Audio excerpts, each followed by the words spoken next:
Pemirsa, Kongres kedua Garda Pemuda Nasdem memasuki hari kedua. Ada sejumlah agenda dan isu-isu penting yang dibahas dalam Kongres kedua ini. Kita langsung bergabung bersama Marcelina Tumudo yang akan mengulasnya langsung bersama anggota Steering Committee Kongres 2 Garda Pemuda Nasdem, Oka Fahru Hidayat dan Reza Zaki, serta analis politik Dimas Oki Nugroho. Marcel, silakan.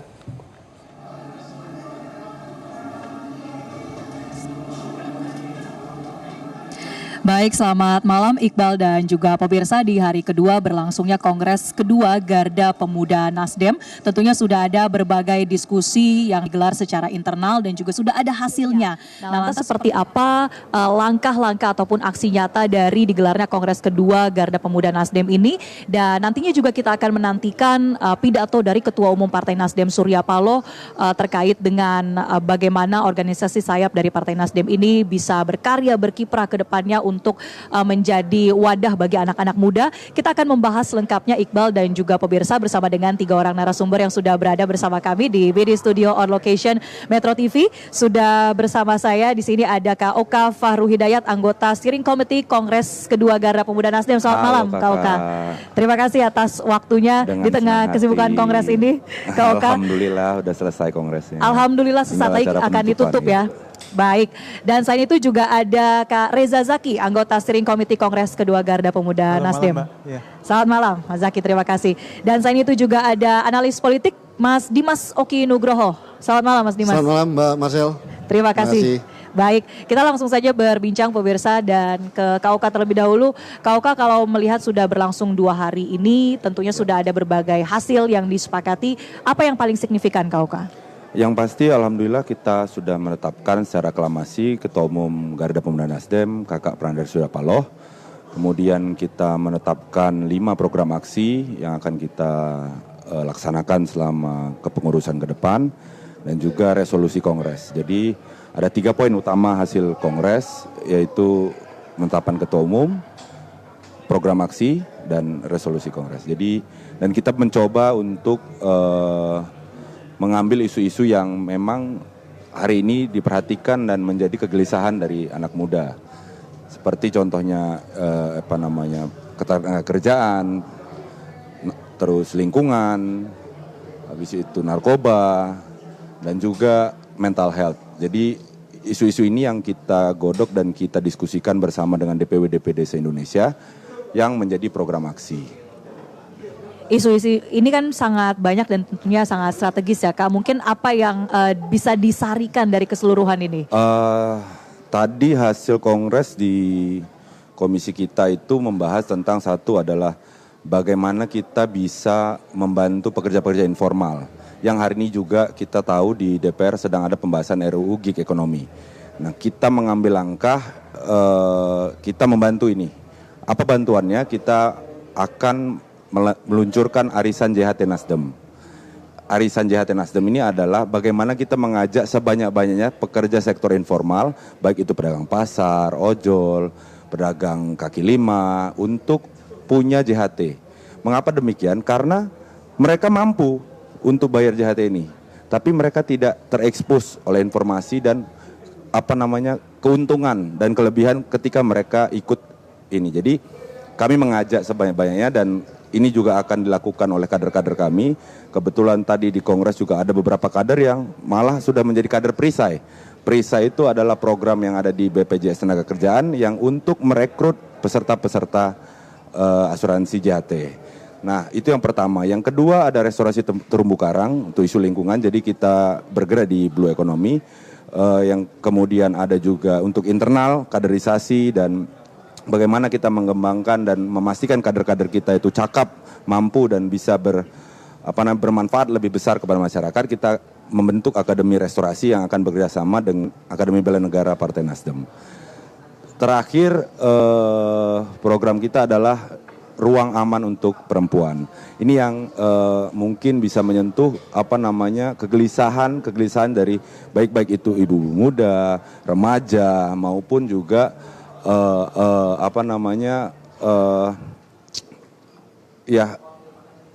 perempuan lah yang harus kita fasilitasi, dan Ruang Aman ini akan menjadi program utama kita setelah kepengurusan ke depan. Jadi memang isu ketenaga kerjaan, lingkungan Yes. dan juga bagaimana perhatian terhadap pemberdayaan perempuan Yeah. ya. Mungkin kalau ingin menambahkan dari Kak Zaki, apa saja perspektif mungkin dari sisi hukum ya, bagaimana melihat kondisi hukum saat ini dan dikaitkan juga dengan berbagai kebijakan yang strategis tadi seperti apa Kak Zaki? Kalau kita lihat sebenarnya memang situasi bangsa itu kan tidak bisa dipisahkan antara situasi ekonomi dengan situasi hukum. Ada rasa patah terhadap kepercayaan hukum kita hari ini, lesunya soal ekonomi, di mana kemudian titik terendah rupiah kita di 18.000 sampai hari ini. Ketika kemudian ternyata ada 88 triliun rupiah, ada capital outflow yang keluar dari bangsa kita. Selama 70 bulan kita itu nggak pernah neraca perdagangan defisit, tapi kemudian defisit.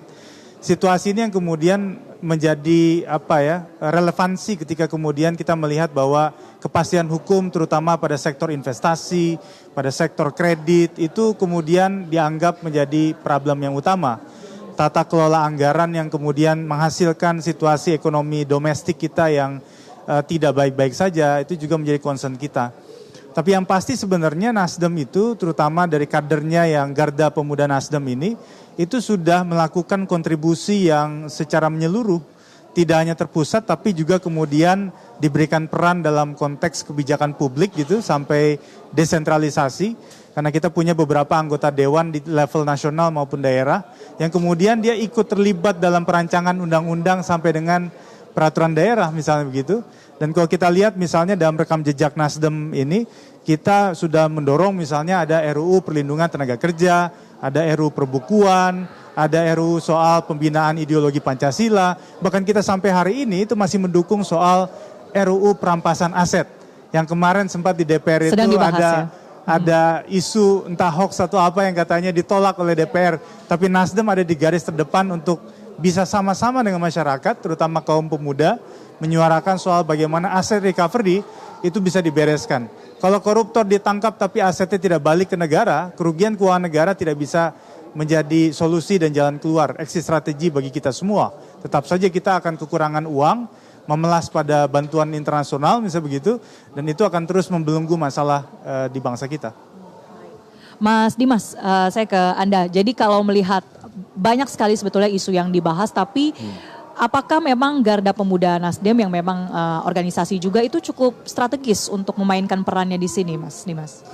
Baik, saya untuk awal tentunya untuk menjawab pertanyaan itu melihat atau katakanlah mencoba untuk menerawang ya situasi politik hari ini dan ke depan, di mana sebenarnya kedaulatan itu di tangan anak-anak muda, di mana mereka akan menjadi, seperti kita ketahui ini ada bonus demografi dan mereka akan menjadi the majority of the voters. Mungkin kisarannya lebih dari 50% akan pemilih muda dan pemilih pemula nanti di 2029. Pemilu 2029. Baik itu Pileg maupun Pilpres ya. Jadi dan menurut saya hari-hari ini seperti kita ketahui tadi disebut oleh dua pembicara saya sebelumnya, betapa anak-anak muda itu melalui ruang-ruang publik baik itu online maupun offline, mereka sudah banyak menyatakan aspirasinya gitu ya dalam situasi ekonomi, politik, sosial budaya bahkan yang berkembang. Jadi artinya ada semacam gelombang besar untuk mereka ingin bersuara. Dan itu kita lihat dari bagaimana paling tidak di media sosial itu banyak sekali aspirasi atau partisipasi publik yang mana memang baik itu kritis ya maupun yang positif dalam menilai hari-hari ini, situasi politik hari-hari ini gitu. Dan tentunya yang seringkali menjadi sasaran kritik itu adalah pemerintah ya, negara dalam hal ini. Tapi ini menurut saya sesuatu tanda di mana munculnya lagi gairah di mana anak-anak muda ini ingin berkiprah. Mereka ingin berkontribusi, mereka ingin berpartisipasi untuk membangun negaranya. Nah, situasi ini menurut saya di-capture tentunya oleh banyak partai harusnya. Ya kan? Dan hari ini saya lihat justru Partai Nasdem melalui Garda Pemuda Nasdem ini dia menginisiasi langkah awal di mana mencoba bukan hanya untuk mengkonsolidasikan bagaimana positioning mereka untuk melihat potensi pemilih muda ke depan, tapi juga menyuarakan isu-isu yang sifatnya atau mengadvokasi isu-isu yang sifatnya menjadi concern anak muda. Tadi disampaikan oleh Mas Oka ini betapa misalnya isu-isu yang terkait dengan kesejahteraan sosial anak muda, lalu kemudian isu pemberdayaan perempuan ya. Dalam hal ini kan memang tentunya ini menjadi sesuatu yang concern ya dari anak-anak muda. Soal lapangan kerja gitu. Nah ini yang juga harus lingkungan. Jadi memang kalau kita lihat varian dari isu yang berkembang di anak muda secara kritis itu yang harusnya dicermati secara jeli oleh partai-partai politik. Dan saya melihat apresiasi hari ini gerakan atau Garda Pemuda Nasdem ini ya cukup tanggap untuk masuk ke isu itu mulai sejari awal, jauh sebelum pemilu berlangsung. Jadi peran advokasi yang memang dimainkan dan juga isu-isu strategis tadi yang dibawa ya, kita akan membahas terutama yang tadi Kak Oka sampaikan soal isu ketenaga kerjaan, menangkap bagaimana keresahan dari para pekerja informal dan gig workers. Kita akan bahas usai jeda. Pemirsa tetaplah bersama kami dalam Prime Time News.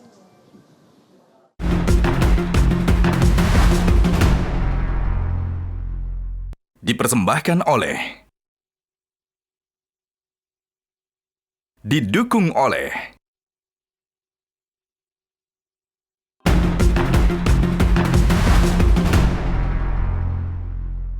dipersembahkan oleh didukung oleh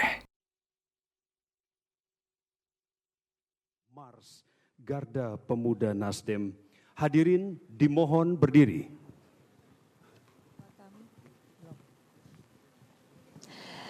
Anda kembali bersama kami pemirsa dalam Prime Time News dan masih dari Kongres kedua Garda Pemuda Nasdem. Kita lanjutkan pembahasan terutama ini terkait dengan salah satu isu yang dibahas ini soal ketenaga kerjaan. Bagaimana kalau dari data BPS di tahun 2026 ini 87 juta pekerja di Indonesia merupakan pekerja sektor informal. Dan ini sepertinya memang keresahan yang dicoba untuk ditangkap begitu ya oleh Garda Pemuda Nasdem. Tapi sebetulnya kalau berbicara langkah nyatanya Kak Oka, apa yang didorong bentuk-bentuk perlindungan untuk para pekerja sektor informal? Kita meluncurkan salah satu program pasca kongres ini adalah Arisan JHT Nasdem, Jaminan Hari Tua. Jadi kita mengajak sebanyak-banyaknya pekerja informal untuk ikut dan berpartisipasi dalam Jaminan Hari Tua. Mengapa demikian? Karena ini adalah tabungan masa depan. Ini adalah bagaimana kita mengajak pekerja-pekerja informal ini menabung. Mengapa mereka belum terekspos oleh program ini? Mungkin karena memang kesulitan, dan kalau secara rasio itu sangat memungkinkan mereka menjadi peserta. Karena untuk iuran tertinggi itu jaminan kecelakaan kerja, jaminan hari tua itu di total sekitar 36.800. Dan itu adalah tidak sampai 5% dari penghasilan pekerja-pekerja informal, dirata-ratakan. Contohnya pengusaha pedagang pasar, ojol, dan pedagang kaki lima dan UMKM. Nah, ini kan belum terekspos oleh pentingnya menabung dan menyimpan melalui program jaminan sosial yang dimiliki oleh negara. Untuk itu kita mengajak dan sebanyak-banyaknya pekerja informal melalui program arisan ini untuk kita berpartisipasi di sini dan kita memikirkan masa depan kita sendiri dulu. Setelah itu kita akan mengadvokasi ini dan harapan kita akan memperjuangkan ini di fraksi DPR RI melalui anggota-anggota fraksi kita di Komisi 9 untuk menyuarakan bagaimana pekerja informal ini bisa digratiskan JHT-nya atau jaminan kecelakaan kerjanya atau salah satunya. Karena negara harus hadir untuk kesejahteraan. Itu yang menjadi concern Garda Pemuda Nasdem. Saya ke Mas Dimas. Mas Dimas, ini kan memang kalau saya membaca begitu ya, ada dua isu yang memang paling menjadi perhatian anak muda, ya soal lapangan kerja dan juga soal lingkungan. Ini kan yang sudah tercapture ya. Tapi kalau bicara soal lapangan kerja itu tadi, bagaimana mendorong adanya jaminan sosial dan juga lebih terliterasi, ini sudah sesuai dengan harapan anak-anak muda saat ini? Yang mana nih? Yang soal isu lapangan kerja. Isu lapangan kerja yang berkembang hari ini gitu ya. Ya tentunya kalau kita lihat dari angka-angka statistik di mana angka pengangguran, lalu bagaimana persepsi mereka terhadap situasi ekonomi yang sedang berjalan atau situasi bernegara yang sedang berlangsung, itu kalau hampir semua survei itu kan menyatakan itu kekhawatiran mereka cukup tinggi.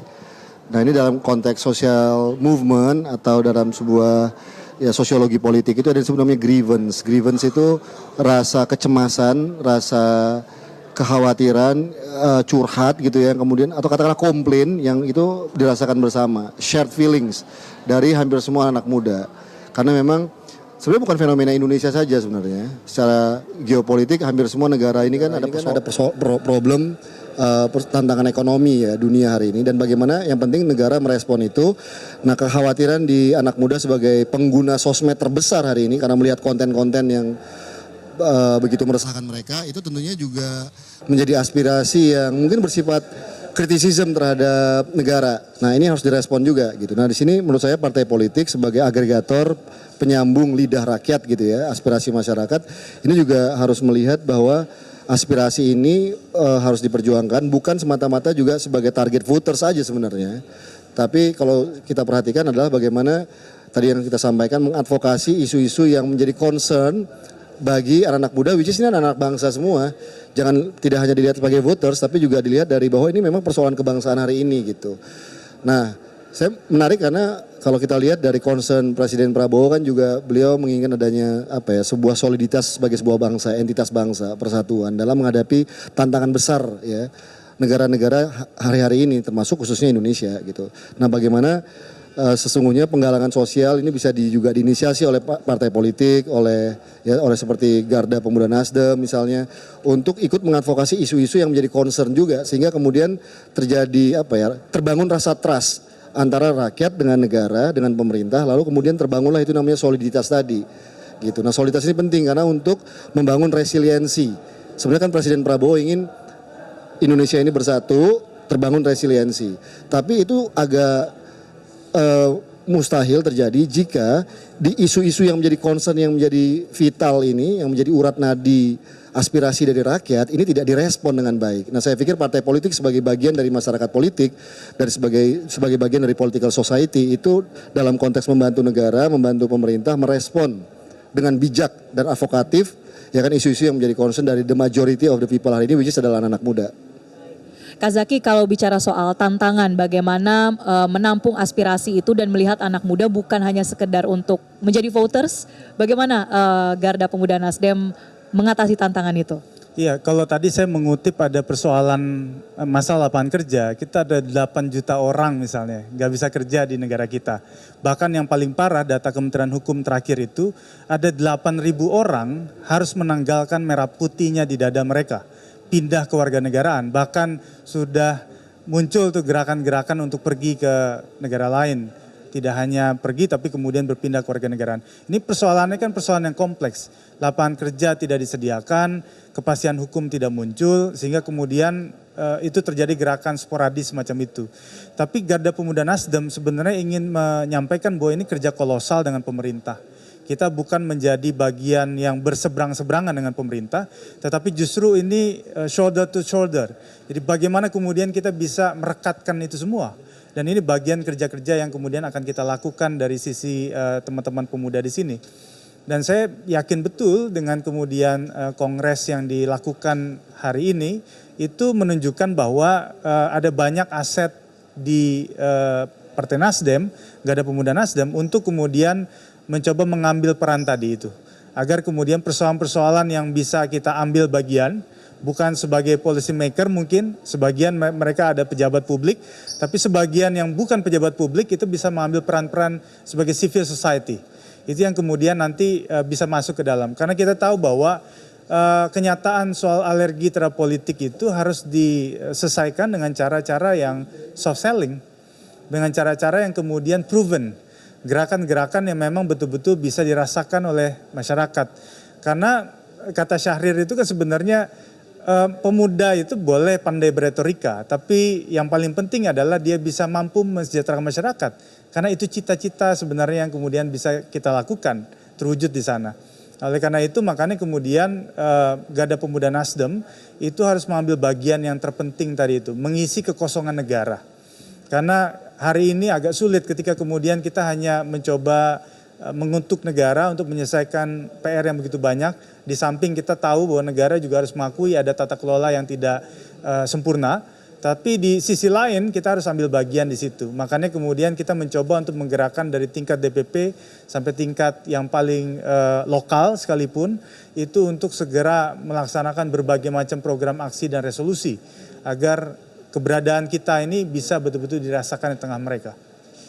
Mungkin sebagai penutup dari KOK juga melihat perlu adanya membukakan kesempatan untuk anak-anak muda bergabung dan mungkin Garda Pemuda ini bisa menjadi pintu masuk begitu ya dari yang sebelumnya tidak tertarik dengan politik bahkan ingin berpindah ke warganegaraan. Langkah strategis ke depannya setelah kongres ini seperti apa KOK? Ya pasti kita sejak awal, sejak Garda Pemuda berdiri sampai hari ini, itu adalah yang selalu Ketua Umum pertama Kakak Martin Manurung, Ketua Umum kedua Kakak Prananda Surya Paloh, itu selalu menyerukan bahwa Garda Pemuda Nasdem adalah organisasi terbuka, organisasi meritokrasi, organisasi yang multi latar belakang, organisasi yang terbuka terhadap latar belakang apapun, profesi apapun, dan memang orientasi kita tidak hanya politik. Itulah kenapa kita bisa bermanuver kemana-mana dan kita bisa bergerak di bidang apapun, termasuk program-program yang hari ini kita cetuskan itu yang politis cuma internal, selebihnya yang keluar itu tidak ada yang politis sama sekali dan bukan target-target politik yang ingin kita capai di Garda Pemuda Nasdem. Yang ingin kita capai adalah bagaimana Garda Pemuda Nasdem sebagai sayap muda Partai Nasdem bermanfaat sebanyak-banyaknya kepada publik, kepada masyarakat, kepada anak muda. Apa yang menjadi concern anak muda, apa yang menjadi kekhawatirannya, apa yang bisa kita share, seperti apa yang kita lakukan di Unduh Rasa. Kita cuma mendengarkan, kita tidak berbicara. Politisi kan biasanya berbicara, Kak. Nah, kita sebagai politisi, jadi kita kumpulin politisi-politisi ini dari daerah, pusat untuk mendengarkan. Baik.